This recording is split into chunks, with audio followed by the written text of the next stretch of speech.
Vous avez été pendant plusieurs années l'institutrice de l'accusé. À ce titre, vous êtes le témoin le mieux placé pour nous dire quel enfant il était. Pas seulement l'enfant, l'homme aussi. J'ai gardé avec lui des liens d'affection qui durent encore. Je n'ai rien à changer au portrait que j'ai fait de lui devant le juge d'instruction. J'imagine. Passons sur son enfance pour arriver à son mariage. Vous assistiez à ce mariage? Bien sûr. Qu'en pensiez-vous? Qu'il faisait une grosse bêtise. L'accusé connaissait-il votre opinion? Je la lui ai suffisamment répétée.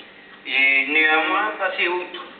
Jojo était l'amant de Lulu depuis bien avant son service militaire. Ce n'était un secret pour personne. Je présume qu'il s'est cru obligé de l'épouser. Veuillez préciser votre pensée. Jojo est un garçon très honnête, même pour certains, sur le point d'être naïf.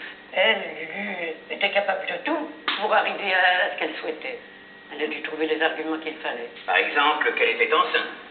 Si c'était le seul argument capable de le convaincre, je vous répondrais pourquoi pas.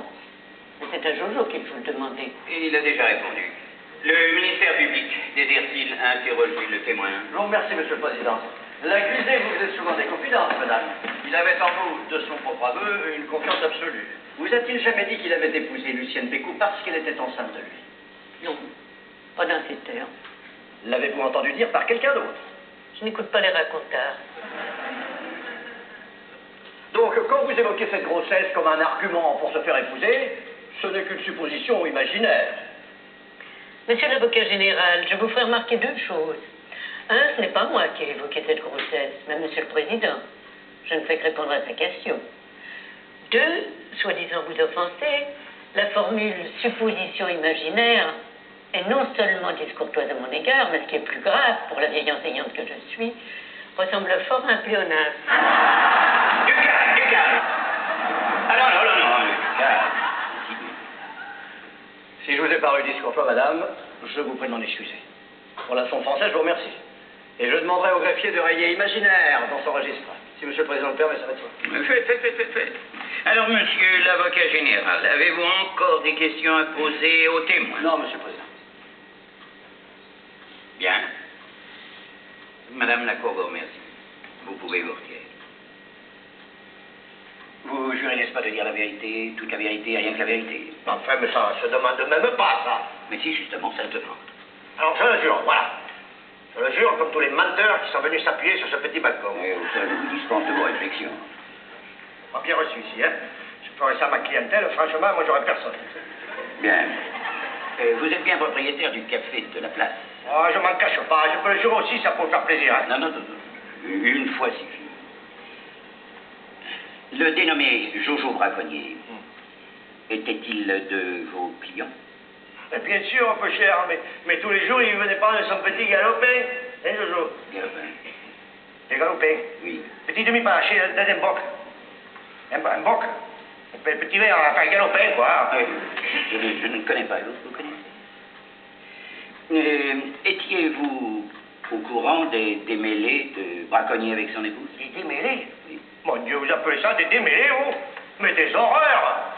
C'est pas la dernière qui a fait ça. Mais il a brûlé sa collection de timbres à ce pauvre bougre. Vous êtes collectionneur? Oui, Monsieur le Président.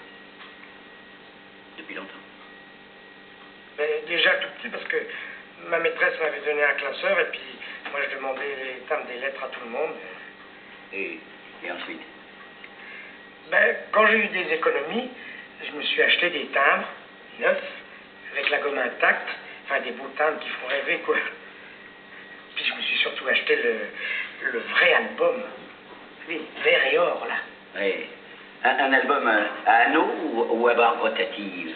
À barre rotative, Monsieur le Président, parce que ça tient plus de feuilles, hein. Avec ou sans pochette? Oui, avec pochette, bien sûr. Alors, mais dites donc, vous y connaissez drôlement, non? Un peu. Et que collectionnez-vous? Au début, j'ai tâté un peu de tout. Les ex-colonies, la Polynésie que j'aimais bien, Saint-Pierre et Miquelon, pas mal non plus. Parce que, bon, les timbres, ça fait voyager, mais il y a un moment, il faut bien se fixer. Alors moi, je me suis arrêté aux îles Wallis et Futuna. Non. Les îles Wallis et Futuna? Oui. si on met à part les surchargés Translim 1941, moi, j'avais tous les timbres depuis 1920 jusqu'à maintenant, sauf un. Sauf le 157 d'hiver et Tellier. Oh, mais comment vous savez ça?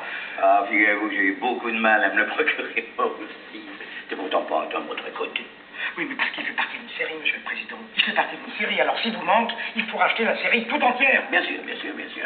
Et si on veut racheter la série tout entière, on vous répond comme par hasard.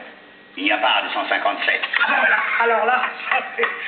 Monsieur le Président, ces discours philatéliques, moi, me dépassent. Je vous prie de m'en excuser. Mais l'heure avance. Ne serait-il pas possible d'en revenir aux faits incriminés? Monsieur le représentant du ministère public, nous n'y revenons pas, nous y sommes. S'il n'est pas voulu interrompre plus tôt ce discours qui vous dépasse, c'est uniquement par un souci d'impartialité.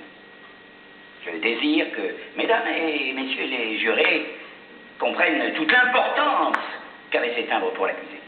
Une importance capitale. Je pense que le ministère public ne me contredira pas. Braconnier, pourriez-vous nous dire ce qui s'est passé exactement dans la nuit du jeudi 3 avril de l'an dernier, veille du drame? Voilà. Je suis rentré pour la soupe. Lulu était assise à la table, complètement saoule, comme d'habitude. Et... bon, moi, en attendant qu'elle se réveille, je suis allé chercher mon album. Je le trouve pas. Alors, je l'arrête, je lui demande où elle avait mis. Et elle m'a fait ce geste-là, comme ça. Elle désignait quoi? La cuisinière, monsieur le président. Mes timbres poste, mon album, elle avait tout brûlé, tout. C'est vrai que ce soir-là, j'aurais pu la tuer. J'ai même attrapé le tisonnier. Je voulais. Et puis j'ai pas pu. J'ai pas pu parce que je suis pas un assassin. Monsieur le président, je suis pas un assassin.